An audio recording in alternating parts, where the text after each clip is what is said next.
Hello, welcome to your in-depth horoscope forecast for week commencing the 4th of November for the Sun or the Ascendant. If you've yet to subscribe to my channel, I'd be honoured if you did so now. Please click or tap on the bell notification symbol. This week sees three groupings of energies. There's still the Sun and Mercury, which is tracking backwards in the sign of Scorpio, which is about transformations. We also have Venus and Jupiter in the much more expansive and optimistic Sagittarius. And finally, Saturn and Pluto in the much more orthodox Capricorn. Now, of course, all these influences are going to be interacting with one another. In fact, on the first day, the Sun in Scorpio forges a right angle with the Moon in Aquarius. If there is a situation that you're involved with where there does seem to be an awful lot of politics swirling around, some of it may not be particularly obvious, but you can pick a sense of it up through the prism of Scorpio's energy, which helps us to really sense what's going on beneath the surface. And of course, with Mercury retracing its steps, if we are trying to collaborate or cooperate with anyone who's withholding information, not paying us money that's due, or there are glitches and problems that we don't seem to have any direct control over, then that can be frustrating. But actually, this is a week where Mars and Pluto, so Mars in Libra, is actually still in its right angle with Pluto for pretty well the whole of the week. So it's one of those weeks, if we get so frustrated that we try to push the pace and really drive a solution through, rather than stay much more self-contained, it actually probably could be counterproductive. Because in the second half of this week, ironically, Mars forges a brilliant angle to Jupiter. So it could be that if we can just find the enthusiasm, the passion, and the persuasion in a kind of good way, other people can actually be very responsive. And also the Sun forges a very stabilizing link to Saturn, which means that where we've put the hard work in, the application, and also the perspiration, we could see some very solid rewards starting to show themselves. Now, of course, with Mercury retrograde, there could be those delays. Not everything may go quite at the pace we want, but also Mercury retrograde must be seen as a positive thing sometimes if it helps us to rethink what isn't working very well.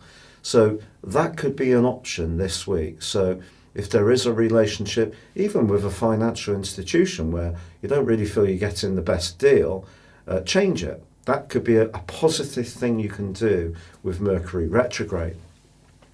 And also from Friday to Sunday, Mercury, despite the retrograde, forges a beautiful link with Pluto. If this rings a bell, it's because of the retrograde that it's being repeated. But this helps us to penetrate to the core of what's really useful. And I do feel it can be a real help to offset the more difficult energies that Mercury retrograde can bring.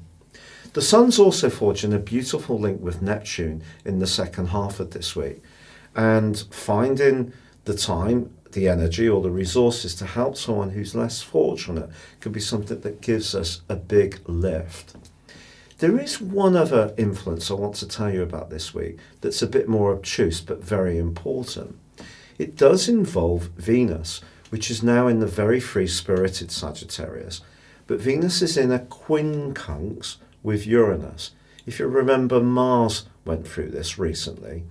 Now, Venus in Sagittarius is very much about being more in the moment. It's about being experimental, but it's also about the truth, whereas Uranus in Taurus, and Uranus can be very impulsive, just suggests that when it comes to something we desire, whether it's a big ticket item, or if we're planning our Christmas budget, or if we're wanting to treat someone we really like, it is going to be important to try to contain our enthusiasm and not splash out rather more than we can really afford. So it could lead to a little bit of impulsiveness around a relationship or expenditure.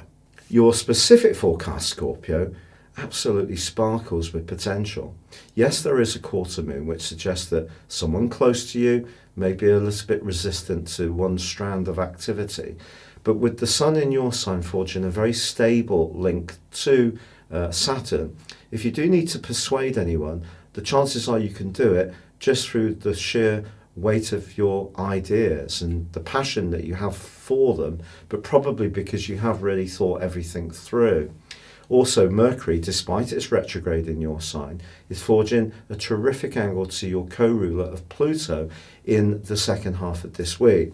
If this rings a bell, it's because it's being repeated. So despite the fact that there may be some stops and starts with Mercury, Pluto helps you to get to what's really important and hopefully communicate it to others. Now, Mars is in a hidden and sheltered part of your scope, but forges a brilliant angle to Jupiter. Do you know, a pure piece of fortune could be linked to your past, and if it falls for you, you could absolutely be delighted when it happens. So a little bit of good karma could come to pass this week. It is true that Venus in your second solar house can also be good for finances, but linked to a romance, there could be a little bit of a push and pull. Maybe one of you wants to be a bit more free-spirited, maybe the other one wants to be a little bit more cautious. Or it could be, is there someone you're going to be attracted to who's actually rather well off? And that actually can be a big part of the attraction. Thank you so much for joining me for your video. If you'd like to know what 2020 would hold for you beyond your zodiac sign, based on your time, date and place of birth, please see the link beneath this video. If you order your forecast now, you can get 30% off and the rest of 2019 free. But for now, good luck and goodbye.